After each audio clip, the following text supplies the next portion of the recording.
La revue de presse sur GS Communication.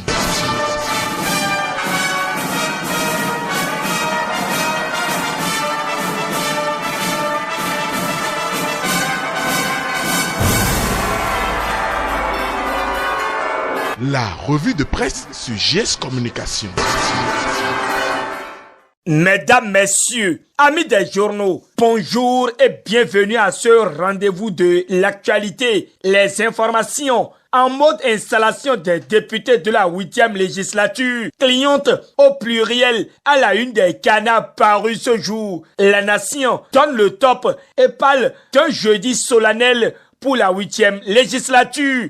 Mais le quotidien du service public signale que les recours tiennent des députés au Parlement pour faire minute. Ce jeudi 16 mai 2019 sera gravé dans les archives de la ville de Porto-Novo. Et pour cause, le canard étale que c'est pour la première fois dans l'histoire du renouveau démocratique qu'une législature sera installée sous haute surveillance militaire et policière. L'ambiance de joie qui devrait régner a pris un coup car 5 minutes notifie qu'il sera même difficile aux parents, alliés et amis des élus d'avoir accès à l'Assemblée nationale. La tâche ne sera même pas facile aux journalistes, martèle le confrère, avant de conclure que ce n'est pas pour rien que Porto-Novo était fortement militarisé depuis quelques jours. À Cotonou, Matin Libre a constaté que les attroupements de ZEM sont strictement interdits. Voilà autant de situations qui amènent pour médias à se demander si c'est déjà l'enlisement de la démocratie béninoise. Très confiant, l'auteur de l'article clarifie que la constitution béninoise du 11 décembre 1990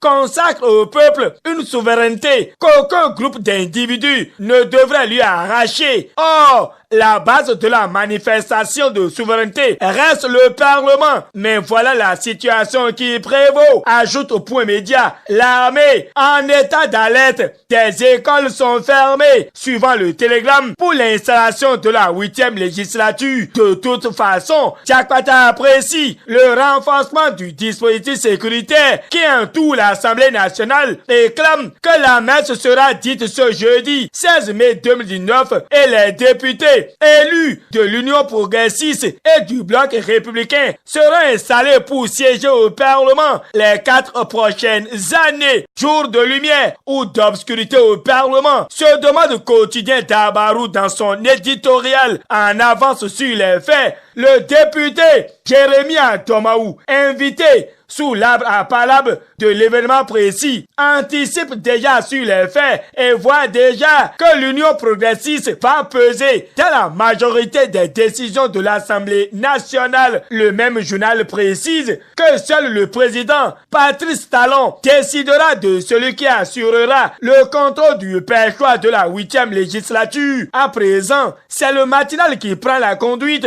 et nous apprend qu'à l'issue du Conseil des ministres de ce mercredi 15 mai 2019, l'État a fait confiance aux industries locales et la centrale d'achat de médicaments Camé peut s'approvisionner auprès des laboratoires locaux. Information reprise par le télégramme qui profite pour rassurer que Atao Renouko est toujours vivant, contrairement aux rumeurs faisant état de sa mort, surtout sur les réseaux sociaux. Ce qu'il faut retenir, d'après le Béninois libéré, est que les forces Cori.Bénin émergents revendique les incidents post-électoraux survenus les 1er et 2 mai dernier. C'est à travers une déclaration que les amis de Thomas Boniaï l'ont fait savoir, titre le journal de Aboubakar Takou. Il sera suivi de Nassiara qui se prononce sur l'assignation illégale de l'ancien président en résidence surveillée. Le pouvoir veut-il la mort de Boniaï? S'interroge Nassiara, déjà qu'il est interdit de visite même de son médecin Alassane Tigri, renchéri.media. Néanmoins,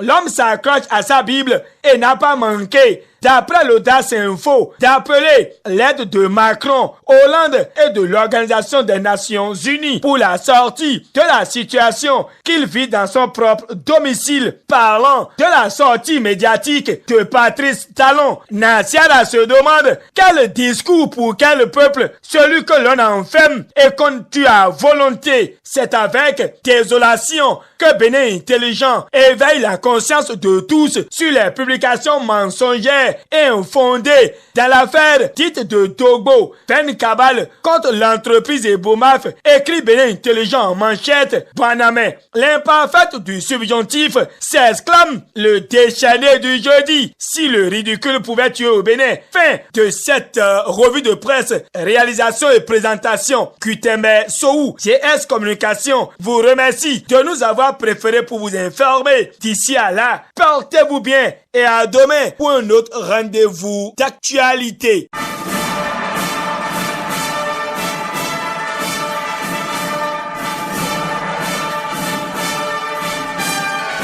C'était la revue de presse sur GS Communication. Instant pub.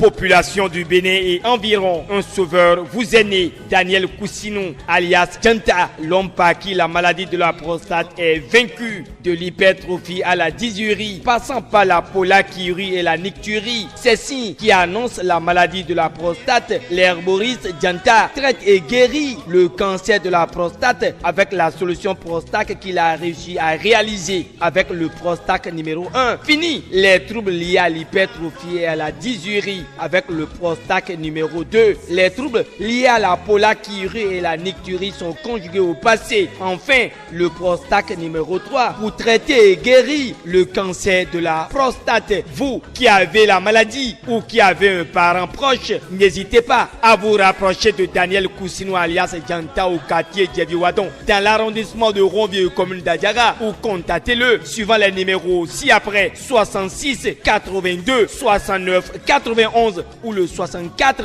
01 87 78. Avec la solution Prostac, la joie renaît dans les foyers et le couple retrouve sa raison d'être.